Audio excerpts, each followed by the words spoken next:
Sada pređemo na čuvenog Zorana Anđelkovića Bakija, direktora Pošte Srbije i aferu krađa turističkih vaučera. Onih koje će sad po Vučićevom naređenju da čuva BIA.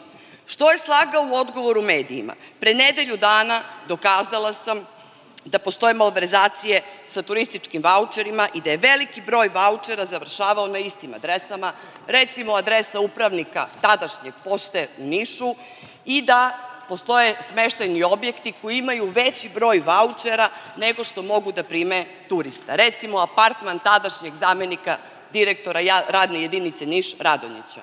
Anđelković je malverzacije priznao, ali je slagao da su zbog toga odgovorni smenjeni.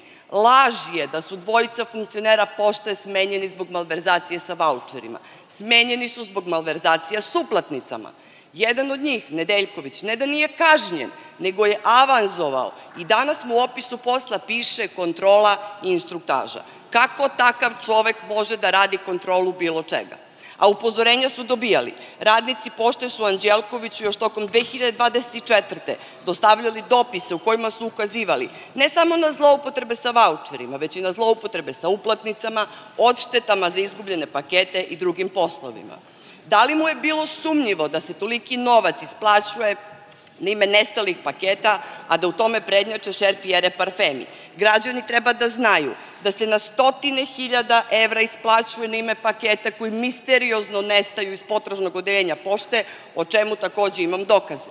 Šta je Anđelković preduzeo? Ili je bio zauzet rasprodajom imovine Pošte, pa nije stigao da se ovim bavi? I za kraj, pitanje tužilaštvu.